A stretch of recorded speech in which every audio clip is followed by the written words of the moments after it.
Hello friends welcome to my another mini blog.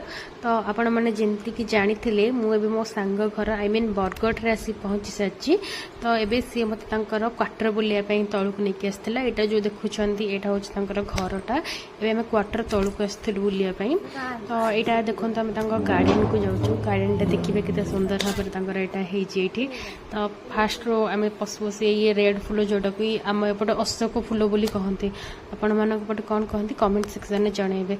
ये टे मु झुलाझुली सारापर गार्डन टाक देखुली। ये बहुत सारा सुंदर सुंदर फुल गछ सहित अनेक प्रकार शो गछ रही जो गुड़ाक ना भी मुझे जान नी।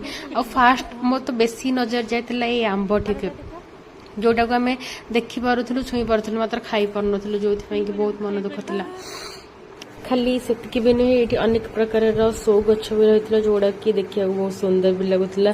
सेगुड़ा सब तो ना मत जाना ना बस देखापी भल लगा देखुली। देन छोट छोट पिजुड़ी देखी पारे छोट गछटे छोट छोट पिजुड़ी होता। ये बहुत सारा पक्षी मैंने भी थे किचिर मिचिर करते जोड़ा कि बहुत ही पीसफुली लगुला। तो एमती ही इवनिंग बेले से मत गार्डन बुलाबुली करके नहीं आसते। से आसला आसिक रूम रे रेस्ट करते।